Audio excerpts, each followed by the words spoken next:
여러분 안녕하십니까? 메타버스 위클리 시즌2 6번째 시간입니다. 메타가 메타 커넥트 2022에서 새로운 가상현실 HMD로 메타 퀘스트 프로를 공개했습니다. 메타 퀘스트 프로는 캠브리아라는 코드명으로 알려졌던 메타의 차세대 VR HMD 제품입니다. 이 메타버스로 승부수를 던진 메타가 새로 선보인 이 디바이스에 대한 시장 반응, 현재까지는 괜찮은 것 같습니다. 저커버그는 이 메타 퀘스트 프로를 협업, 창의성, 업무 처리를 위한 이 새로운 프리미엄 헤드셋 라인이다. 이렇게 이제 소개를 했는데요. 메타는 향후 보급형 퀘스트와 최신 기술을 장착한 프리미엄 제품인 퀘스트 프로 등으로 VR 헤드셋 라인업을 구성한다는 계획입니다. 자, 그렇다면 헤드 마운트 디스플레이, HMD란 무엇일까? 이번 주 위클리 주제입니다. HMD. 자, 현재 사용하고 있는 가상현실 체험기기인 HMD의 개념은 1968년 이반 서들랜드가 자신의 박사 논문을 통해서 최초로 제안을 한 것입니다. 물론 이 기기를 통해 보여진 유저 인터페이스나 사실감은 매우 초보적인 수준이고 무게 또한 너무 무거워서 천장에 매달려 있는 모습이 마치 다모클레스의 칼과 같다라고 해서 이 다모클레스의 칼이라는 별명을 얻기도 했습니다. 1980년대 들어서 이 가상현실이라는 개념이 본격적으로 어느 정도 대중의 관심을 얻기 시작을 하면서 새로운 어떤 진전이 이루어지게 되는데요. 세계 최초의 비디오 게임 회사죠. 아타리에서 이 HMD를 이제 만지기 시작을 합니다. 1982년 아타리는 가상현실 연구를 위한 연구소를 설립을 하는데 이 연구소 출신인 레니어와 지머맨이 1985년 BPL 리서치라는 회사를 설립하고 최초의 가상현실 고글과 장갑을 판매하기 시작한 것입니다. 바로 이어서 1991년 여러분 잘 알고 있는 세가의 아케이드 게임용 VR 헤드셋이 출시됐고요. 1995년에는 닌텐도의 VR 게임기인 버추얼 보이 그리고 포르테의 VFX1에 이르는 다양한 VR 기기들이 시장에 출시되면서 대중의 많은 관심을 받기 시작을 했습니다.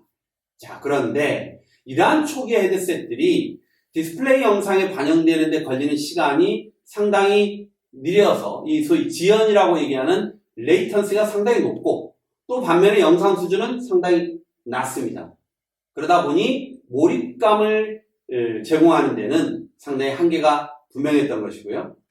당연히 VR 헤드셋에 3D 영상을 제공하는 컴퓨터의 이 낮은 성능도 문제였던 것이죠.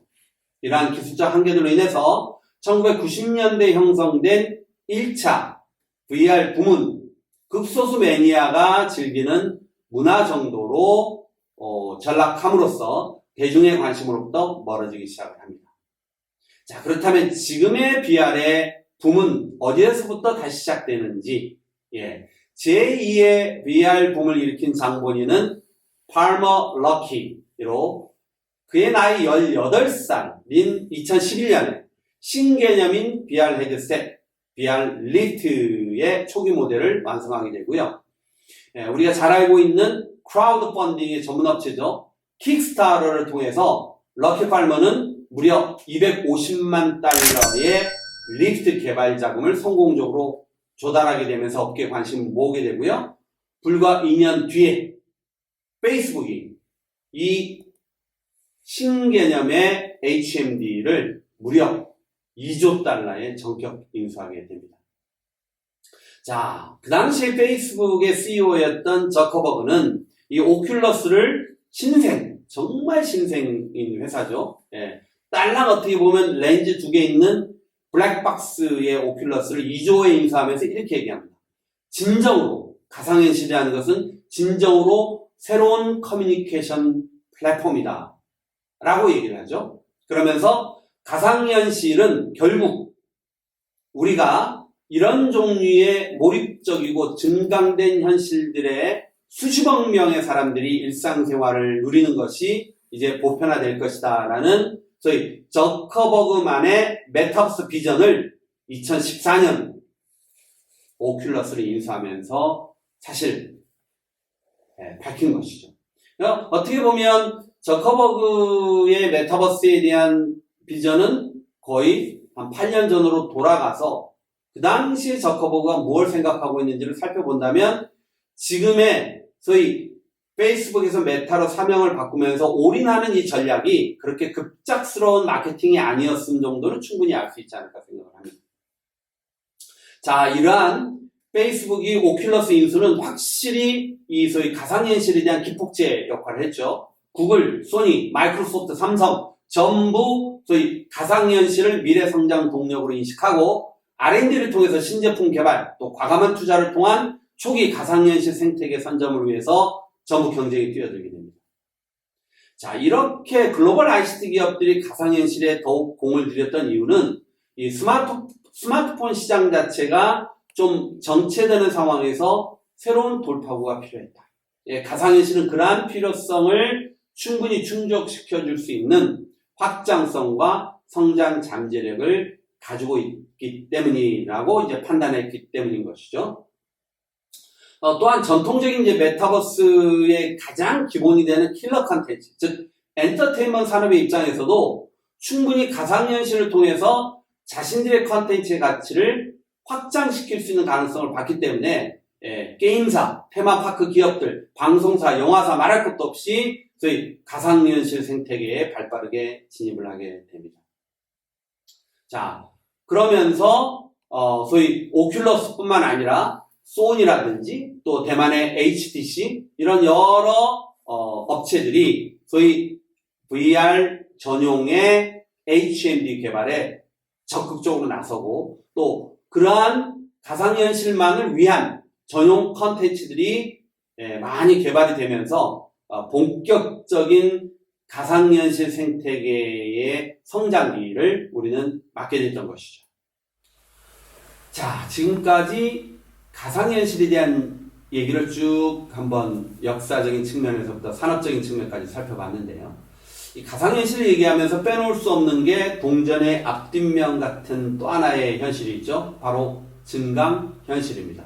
오그멘티드 리얼리티라고 불려지는데요.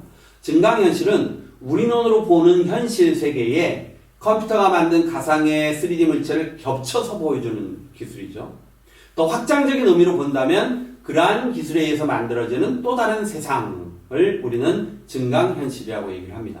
이 증강현실의 대표주자는 여러분 잘 알고 계시는 마이크로소프트입니다. 이 홀로렌즈를 가지고 있고요. 매직 리프라는 또 다른 회사는 매직 리프1이라는 또 HMD를 선보이고 있습니다. 이 마이크로소프트는 페이스북이 2014년에 오큘러스란 신생 HMD 회사를 무려 2조 달러에 인수하는 걸 딱 봤죠. 2조 원에 인수하는 걸 봤죠. 그래서 자신들도 이런 가상과 증강현실에 뭔가 분명한 깃발을 꽂아야 되겠다라고 생각을 하면서 사실은 가상이 아닌 증강현실 쪽으로 주력하는 그런 전략을 선택하게 된 것이고요. 그래서 2016년 3월 이 홀로렌즈의 개발자 버전이 공개된 이후에 다양한 비디오 게임은 물론이고 미국의 대표적인 병원 중에 하나인 클리블랜드 클리닉과 함께 소위 생체 해부학 프로그램을 소위 증강현실을 통해서 교육을 시킨다든지 또는 미 항공우주국이죠. 나사와 협업해서 우주탐험 프로그램을 개발한다든지 이 외에도 건축, 3D 모델링 또는 의사훈련, 물리생물화학 교육, 부동산 관광 등 거의 모든 분야에서 증강현실을 이용한 수많은 협업 프로젝트를 지금까지 해오고 있습니다. 그래서 에픽게임즈의 팀 스위니 CEO죠. 이 팀 스위니 CEO가 뭐라고 얘기하느냐. 결국 텔레비전이나 영화 같은 모든 스크린을 고화질의 AR 글래스로 대체하는 세상이 올 거다. 이러한 변화에 마이크로소프트의 홀로렌즈의 개방 정책이 큰 기여를 하고 있다고 마이크로소프트의 홀로렌즈에 손을 또 들어주기도 하죠. 자, 결국 다시 이제 우리가 주로 얘기하는 메타버스로 돌아와 보면 이런 이제 HMD의 발전의 역사 속에서 가상현실을 중심으로 한 축이 있고요. 증강현실을 중심으로 한 축이 있죠. 그런데 제가 여러 차례 말씀을 드렸습니다만은 메타버스의 성공적인 구현을 위한 가장 어려운 난제 중에 하나가 이 HMD입니다. 이게 바틀렉이에요. 어떻게 하면 이 HMD를 쓰고 먹기 편하게, 이용하기 쉽게, 가볍게, 빠르게 이렇게 다양한 기능을 수행하기 최적합한 그런 도구로 만들 것인가, 이게 굉장히 중요하거든요. 그런데 이 AR, VR, HMD가 스마트폰을 대체할 차세대 컴퓨팅이라는 부분에 있어서는 이견이 없어요. 근데 이거를 메타버스에 적용하는 데 있어서는 기업 간의 온도 차이와 시각 차이는 분명해 보입니다. 우선 메타는 거의 종합적이죠. 모든 영역을 메타버스 안으로 다 집어넣겠다. 게임, 생활, 경제, 비즈니스, 이 모든 것들이 메타버스 안으로 다 들어올 수 있다고 보는 겁니다. 그래서 이번에 공개된 퀘스트 프로를 보면 기존 제품보다도 성능이 개선되어 있어요. 상당히 많은 새로운 또 기능들이 추가로 되어 있습니다. 우리가 이제 지금까지 많이 사용했던 저희 그 메타월의 신입생한테도 딱 들어오면요, 저희가 한 대씩 줬던 게 메타 퀘스트 2거든요. 네. 저렴하긴 하지만 상당히 많은 어떻게 보면 가상세계의 가능성을 충분히 탐색해 볼 수 있는 좀 입문형 제품들이었다면, 이번에 나온 퀘스트 프로는 확실히 전문가용이다. 그리고 비즈니스, 기업을 겨냥했다, 이렇게 볼 수 있고요.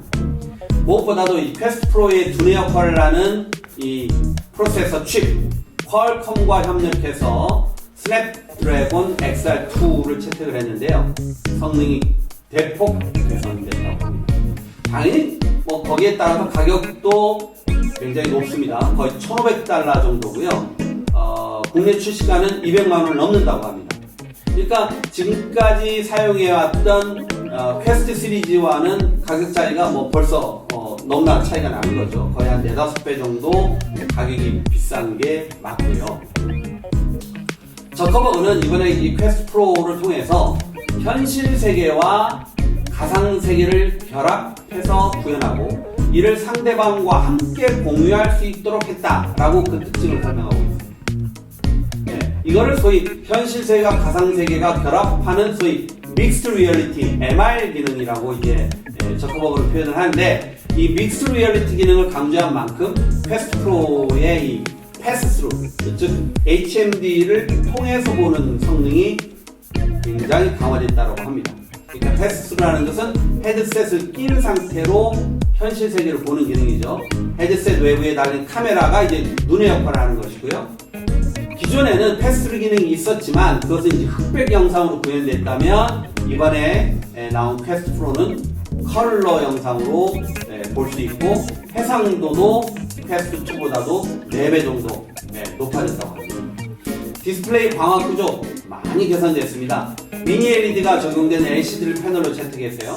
픽셀 수 37% 늘어났다고 하고요. 명암비는 무려 75%나 개선됐고 색 영역도 130%가 늘어났다. 이제는 어떻게 보면 퀘스트 2와는 완전히 다른 HM이다, 이렇게 레벨이 다른 HM이다, 이렇게 얘기할 수 있을 것 같습니다. 네. LCD 패널에 비치는 화면을 시야 전체로 확대하는 이 렌즈, 굉장히 얇고 평평한 팬케이크 렌즈를 채택함으로써 실질적으로 부피도 상당히 줄어들고 얇아졌다라고 얘기합니다. 자, 이렇게 이제 어떻게 보면 MR, 혼합현실을 활용한 다양한 협업 환경과 소셜 기능에 좀 주력하기라고 했잖아요. 그러니까 서로 다른 장소에 있지만 마치 같은 장소에 있는 것처럼 상호작용할 수 있는 그런 기능들을 HMD를 통해서 자연스럽게 구현할 수 있도록 하겠다라는 거죠. 그리고 안에 있는 센서를 통해서 HMD를 착용한 사람들의 표정이 아바타로 그대로 전달되는 이런 기능도 좀 들어가 있고요. 자, 그렇다면 다른 경쟁자들 얘기도 함께 살펴보도록 하겠습니다. 애플 빼놓을 수 없죠. 애플 신산업으로 AR 기술을 꼽고 이 자체 AR 헤드셋을 지금까지 개발해 왔죠. 이제 내년 1월에 이 애플에서 선보일 이 AR 글래스가 게임 체인저가 될 가능성이 대단히 높다, 이런 얘기를 많이 합니다. 쿡 CEO는 뭐라고 얘기를 하냐면, VR이라는 것은, 즉 가상현실이라는 것은 이거를 24시간 쓸 수는 없는 거 아니냐. 일정 시간만 사용하는 한계가 있지만 소위 증강현실이라고 얘기하는 AR이라는 것은 안경이나 스마트폰을 통해서 현실 세계가 겹쳐 보이고 이거는 언제 어디서나 사용할 수 있는 상당히 변혁적 기술이다. 훨씬 더 범용적으로 사용할 수 있다라고 AR을 선택한 쪽의 논리를 되게 강조하죠. 이 애플의 AR 글래스 막강한 컴퓨팅 파워를 바탕으로 자연스러운 사용자 경험을 이끌어낼 것이라는 기대가 있어요. 왜냐하면 애플은 기본적으로 UI UX에 있어서는 스마트폰 시장을 거의 통일했던 거 아니겠습니까? 더더군다나 컨텐츠와의 결합된 어떤 생태계 구축에 있어서도 애플을 따라갈 회사는 없죠. 그래서 업계에서는 애플이 결국 승자가 되지 않을까라는 조심스러운 예측도 벌써 나오고 있습니다. 미경제지 포스는 최근에 이용자들이 메타의 VR 프로그램보다는 애플의 AR 전략에 더 빨리 적용할 가능성이 높다. 이렇게 지금 진단하고 있기도 하고요. 자, 마지막으로 구글 얘기 안 할 수가 없죠. 사실 구글은 디바이스를 개발하는 데 있어서 굉장히 뼈아픈 역사를 가지고 있습니다. 2013년에 업계에서 가장 먼저 구글 글래스를 내놨지만 낮은 완성도와 높은 가격 등을 이유로 2년 뒤인 2015년에 사업을 접었습니다. 그런데 다시 그런 구글이 이번에 구글 글래스를 통해서 재도전한다. 이런 얘기인데요.